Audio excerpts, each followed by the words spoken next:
everyone, it's Erika and Keeley, and we are the Wild Friends co-founders, and this is our Q&A video where we answer some of your questions that you guys submitted. So, first things first. Most burning question on the internet. Where is this? We cannot even count the number of questions we get saying, "Where is your pumpkin spice?" Question mark, question mark. Like all caps. We have people, we can feel the anxiety via the internet about You can feel this that flavor. fall is like, it's waning. Like, will the pumpkin spice go away? It's very stressful. We understand. And we're sorry about that. It's really hard for us to keep it in stock online. We are restocking right now, so it should appear in the next week or so. Yes. And then, meanwhile, you can find it in a lot of your local stores. And we just did a blog post about it, but where you can find it. So go to our website, go to our blog, and read where you can find pumpkin spice. And then we're also doing lots of giveaways on Instagram. Tons of giveaways. So go to our Instagram. We have one pretty much every week, if not 2 a week, giving away jars of this deliciousness. This is our normal pumpkin spice. And that one, what's that one? Pumpkin spice with chocolate chips. That one is just like this one times. How do you like to eat the pumpkin spice peanut butter? On a spoon or on a banana. I like mine in oatmeal. On oatmeal. Or with cookies. These are really good, like baked into cookies. There's a recipe on the back for 3-ingredient cookies. So, highly recommend. So, we're sorry that you guys are having anxiety about this, but we promise it'll be on our website soon. Check out the giveaway. Meanwhile, just go to Starbucks, get a pumpkin spice latte. To hold you over. Calm down. Yes. But don't calm down too much. No, yeah, we appreciate like the excitement. That excitement. Yeah, makes us feel special. All right, so Green Heart Kitchen asks, top tips or advice for starting your own food product business. What are our top tips? Top tips. We go on and on. We have a lot of tips. I would say number one top tip is just start doing it being selling your product. So it's one thing to give it away. Everyone will eat it. Everyone will say they love it. But, like, put a price on it, take it to a farmer's market, and sell it to some people and see how it goes over. It's a very different experience. You're going to get lots of feedback. They're going to give you lots of criticism, which will be good, and they'll give you lots of props, and they'll tell you what they like by what they buy. So even though your friends might take all the flavors you'll give them for free, your customers might only buy 1 or 2, and then that'll tell you a lot about what you can sell. And luckily, there are so many farmers markets, and it's pretty much dummy-proof to get in. I mean, we did it, and we didn't know anything about food. So you just go to the website. If they tell you need to make it in a commercial kitchen, which is a lot of stumbling block for a lot of people, our kind of hack for that is Google any, like, little restaurants or little catering businesses in your neighborhood or city and ask them if they have hours where they don't use their kitchen because you might be able to rent it from them, which is what we did. Yeah, and it will probably be a lot cheaper that way too, so, which is nice. Yeah. Any other tips to add? I mean, I think I would just really emphasize the farmer's market. That is a very inexpensive way to, like Keeley said, just trial your product, and we kind of have always said, start small. Farmer's market is a very small way to start, so if you fail, it's also a small fail, so it's not, you haven't spent a ton of money and energy and time if it doesn't work out. So yeah, I would just say, really, if you have a food product, which is this question was about, focus on farmers markets and just starting there and going from there. All right. Fudoozy wants to know. There are just some really weird handles out there. Not that this is really weird, but no, just this kind is of a normal one. Very normal. Just a little hard to pronounce. When did you guys know that you had something special on your hands? This kind of goes along with something special in our hands. Never mind. So special. This kind of goes along with what we were just talking about, the farmer's market, and you might have a different, memory that moment.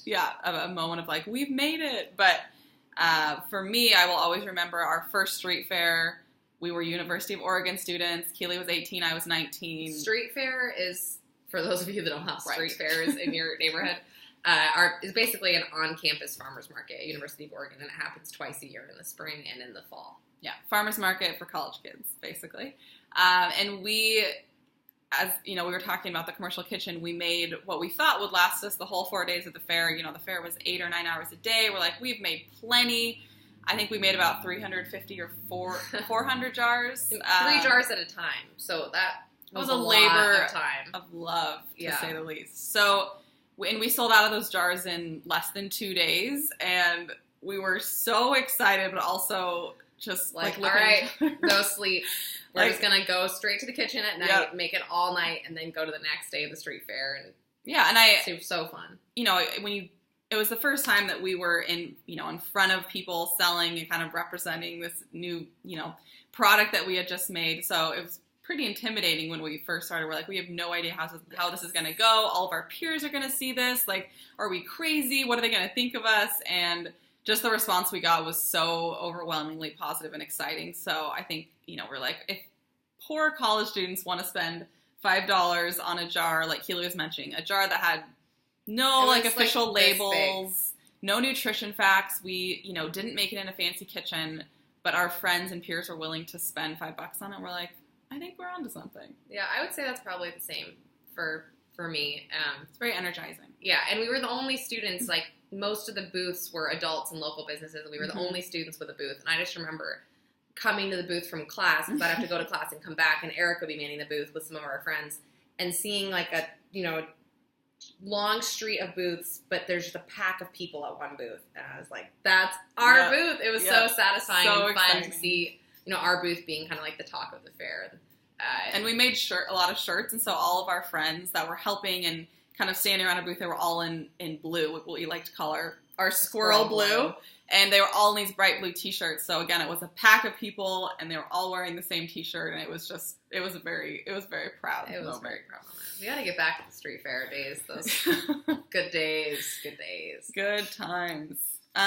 Okay, so a lot of people ask us about our packets, our single-serve packets. Teach us. So, we hear from a lot of you that you open it up and you get oil spilled on you, and that bums us out. We don't like to hear that. So many of my clothes have been ruined by oil stains running a nut butter company. Yes, so many, and it happens to us as well. But we want to try to prevent it from happening to you. So we just want to show you kind of our little tutorial about how to best mix up a packet. Because we don't use stabilizers or any additives, we have a very short ingredient list. So oil separation will happen. So before opening up the packet, you have to knead it significantly. And what I'll do is all the oil's usually up here. So put it upside down and push the oil into the product. And then it'll usually be harder down at the bottom. So you can almost move it around and break up the product and mix them together. You'll be able to feel when all the product feels the same everywhere. You can even see, I'm not just doing this for the video. This is actually how I'll mix it. I'll spin it around. It's an art. And you know what? Sleepy. You figure out, it's hypnotizing. You figure out your own style of mixing a packet. I've heard, people put it in their pockets to warm it up. They'll, keep it in their purse so it kind of gets warm and, jostle around in their purse. I don't know. It's warmer than, the outdoors. But basically, just the gist of all of that is before you rip off, the top, make sure to spend, I would say, at least 30 seconds doing this. So then when you open it, it doesn't all spill on you. Another thing is before you open it, also pushing it down a little bit from the top will give you a little more room to open and so it doesn't spill on you. So good luck. And then send us a picture. Yes. Send us on Instagram. Tag us on Instagram. Then we'll regram you. It's a whole thing. Okay, so it's Gwen Coco. Oh yeah, this woman. I assume I don't actually know. She's a woman. I like her. Okay, this woman. She said, not really a question, but just such an awesome comment that I want to give her a shout out. Which is, she said, if you ever need a taste tester or need to get rid of anything, and then caps lock begins, send them my way to feed my addiction because I love y'all's product. It is awesome. That's just awesome. All I have to say, you go, Gwen Coco. Go Gwen Coco. And also, we're in the Northwest and in Portland, so y'all's not really used. And so, but I hear it, with social media, you see it around. And we had another comment that kind of sounds Southern, so that's a good segue, which CJ Sorrell just asked, how about some maple pecan butter? Which I love. That sounds really Southern. I really like that phrasing, and I just imagine The way she asked it sounds as if she's offering me some. Like, how about some? Right. How about some maple pecan butter? And my answer to that is yes, yeah, please. that sounds amazing. I will take some. I would love to just have a spoonful of that. I'll give right you my now. home address. Please mail me some. Yeah, so, Immediately. you know, I don't think she was really offering it to us, but I think she was more wondering, you know, it's like, are we going to make that? Obviously. And the answer to that is, will Probably you not. make some and give me some? We don't have plans on making that, but we support you making that. And we want to eat it. Yes. Yeah. So, but it's a good flavor idea. Sorry, no plans. No plans to do that. Got a lot of other stuff we want to make. Yes, we do. Okay, Beck Bites asks, do you guys have an ambassador program? And we do have a really cool program called Friendly Faces. And if you go to our website and scroll all the way down, there's a link that says Friendly Faces. So click on that, and there's a whole page where you'll see our current Friendly Faces, and there's a place where you can apply to be a friendly face for the next round. And at the bottom, there's a form you can fill out. So you should definitely do that if you are a die-hard Wild Friends fan and want to spread the Wild Friends love, pun intended. And yeah, we love our influencers.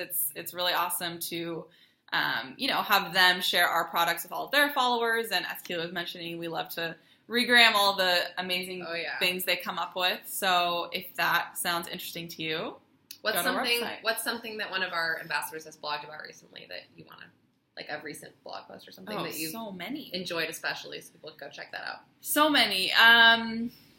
One of our influencers just talked about, for all you moms out there, she talked about kind of transitioning her son to eating more solid foods, and one of those foods being peanut butter, which I thought was pretty awesome. So she kind of wrote about her experience with that, and I think it's just an interesting perspective because I don't feel like you get a lot of... I never think about transitioning to solid foods. I know. It was fun, especially when, like, her son's in a high chair and he's, like, it's fascinating. Eating all his Wild Friends and it is my very, very distant future.